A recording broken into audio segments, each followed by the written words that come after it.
What's going on, guys? So it's been a while since I did one of these videos. I just feel like there's a lot going on in the market right now, and it'd be a good time to start doing these again, try to stay consistent with it. So first and foremost, I should have cashed my puts out on Friday, left a lot of money on the table, still walked away with profit on Monday, but left a lot of money on the table. So, we know that, in my honest opinion, with this whole, I can't say the whole word because they'll probably tag this video or whatever, but the whole vid scenario, there's just going to be variant after variant after variant, and we're just going to have to play it by ear.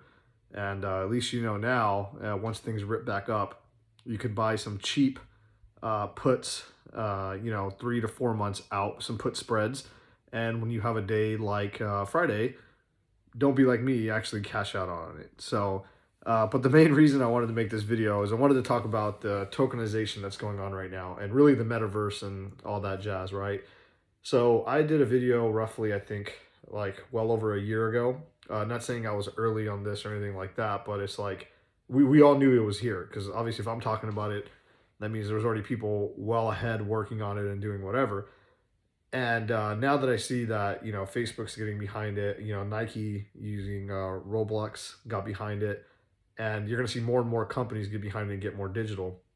That's why I put up that video with Elon Musk, and he's talking about simulation theory and kind of like how the Oculus and how the metaverses are playing out.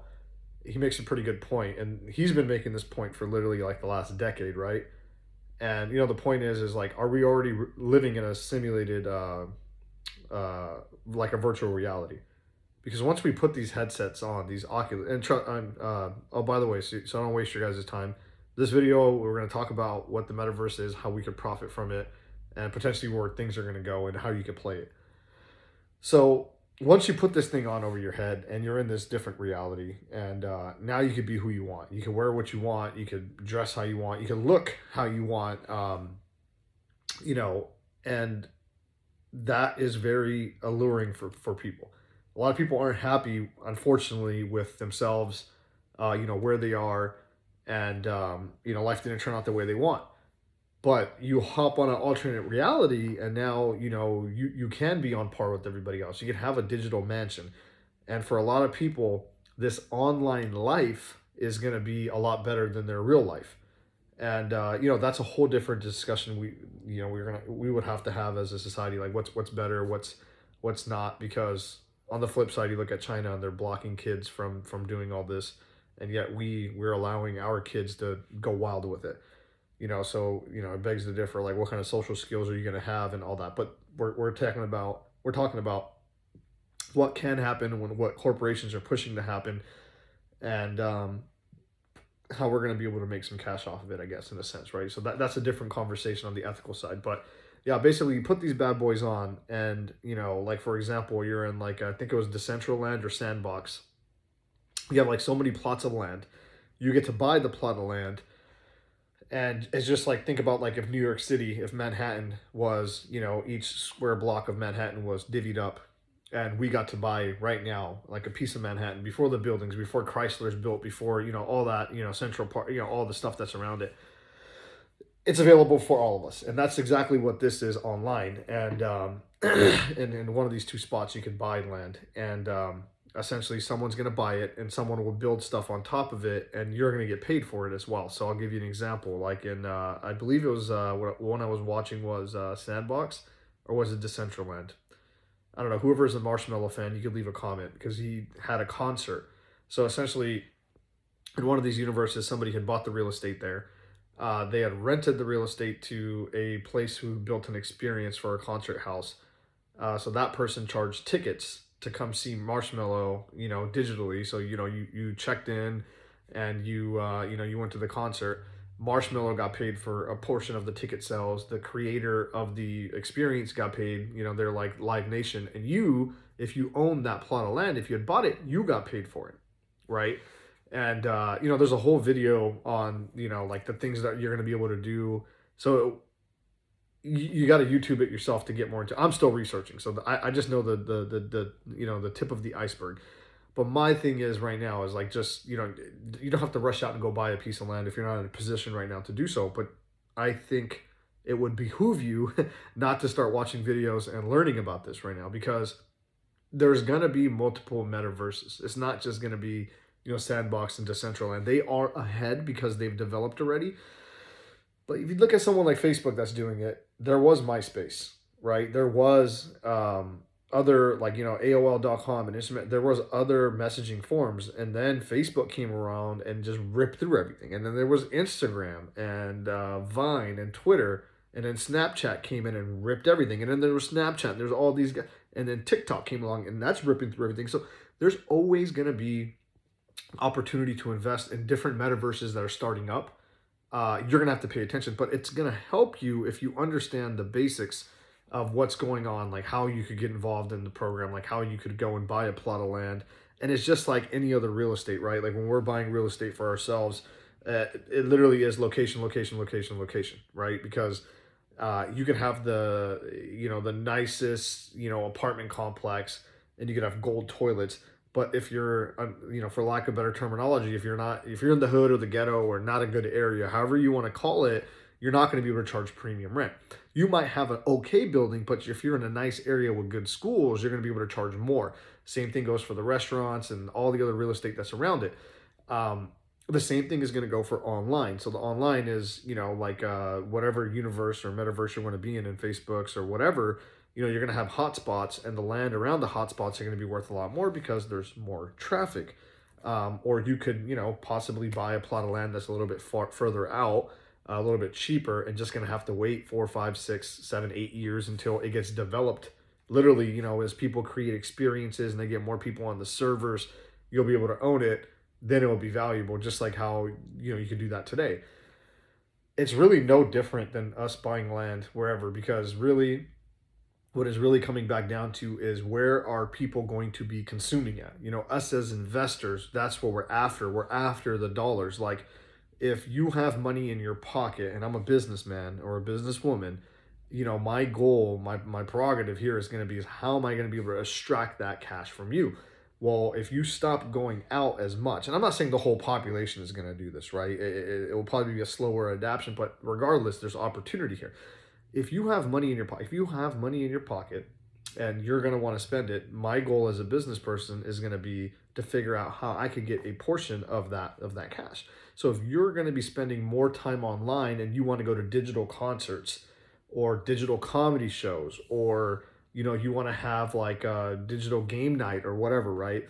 And I know you're going to be on the Facebook metaverse or the freaking Sandbox or wherever you're going to be, and I could own some real estate there, or I could even be the person that creates, the experience or puts it together, and I could earn from it. It's no different than anything else that we're doing in life. It's just online. And I don't know why, for some reason, that's really blowing people's mind or making them like disconnected from it, but it's really connected. I do see a major opportunity here. That's really, like I said, I'm still learning. I'll put out more videos as I learn more about it. But right now I feel like there's going to be too many universes. It's really going to come down to who has the most amount of people, right? Like, imagine when Disney, drops the Star Wars megaverse. I'm going to be a part of it. I'm going to freaking nerd out. Hell yeah, I'm going to go be a Sith Lord. You know what I mean? I'll be out there with my little lightsaber, messing stuff up. And someone's going to own a lightsaber shop, and I'm going to pay them real money, you know what I mean, to, build my lightsaber or put on whatever, right? Or to buy my little freaking, spaceship and whatnot. So that's going to be a whole economic side of it. But what I was still referring to like a year ago when we talked about tokenization, I do think 110% that's going to be the future. Like, the example I gave was, imagine if you could have like, I don't know how familiar you guys are with football, but everyone watches the Super Bowl. Everyone knows at this point who Tom Brady is and who, Patrick Mahomes is. So let's use Mahomes. He's newer, and you're going to know some of the quarterbacks in that draft class. So you think about the fact that, imagine if Patrick Mahomes would have said on the day before he got drafted, hey, I'm going to tokenize myself. And then another quarterback that was taken ahead of him, which was Mitchell Trubisky, if he would have said, hey, I'm going to tokenize myself, what does this mean to say? I'm going to put out 1 million NFTs of, like it could be my face, right? Or their face, right? Patrick Mahomes' face, Mitchell Trubisky's face. I want to, sell 1 million of these tokens for $50. I'm going to collect $50 million today, from investors, from people that want to buy it. And if you own this NFT, you're going to own 10% of my total career earnings and all of my earnings for, endorsements, like Gatorade and State Farm and Nike or whatever it is. If you would have bought Mitchell Trubisky's NFT, you'd be underwater right now, right? But if you would have bought Patrick Mahomes' NFT for $50 a pop, he had a million of them, and that's 10% of his career earnings. This next contract that he got was close to, like, I think $500 million, 10%, 50 million. You would have already got all your money back. Not to mention the money he's making off of State Farm, and he's probably going to make off of Nike or Under Armour and Gatorade and all, God knows who else, right? That is, I believe, is going to be a whole different realm that's going to open up, and it's only a matter of time before that happens. And also, really, for us people that are already in real estate, tokenizing real estate is going to be another way that we could take our individual investment properties and bring them to the market without having to go through all kinds of jumps and hoops. There'll still be jumps and hoops, but for example, if you own, let's say let's just say 10 units, easy hard number, 10 units, you bought it, you own it, you put, a couple $100,000 down and you owe $800,000 on it. And, let's say it's generating you, 10 grand a month, and your total bills and expenses are like 7. So you're earning 3,000, you're earning 36,000 a year, off that 200,000 invested, which is a great investment. You could literally tokenize that property. It could be at 123 Fake Street, call it the 10 unit complex. You would tokenize that and say, hey, I'm going to make 100 tokens on this, and I'm going to sell it off at, whatever the equivalent would be. So you keep some of the tokens for yourself because you're managing and you're running and you'd have control or whatever.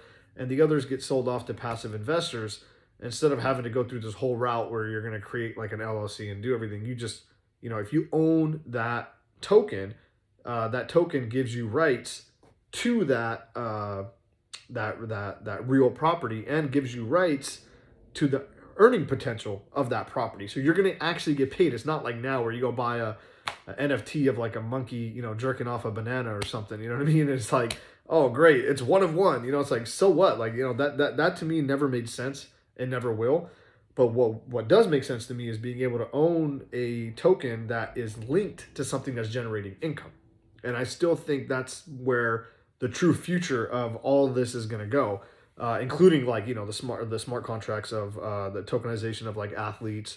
And it won't, I mean, it could be crazy. It might not even be an athlete. This might even be a way that we could progress society. So think about like if there's a young kid who has the brains to go be a brain surgeon or something, but they just don't have, the means right now. They don't have the money for the scholarship or whatever. Instead of them going taking out a loan for like, whatever, 8% or whatever it is. Imagine if you said, hey, I'll pay for your college, but I want 5% of your career earnings. That's my investment in you.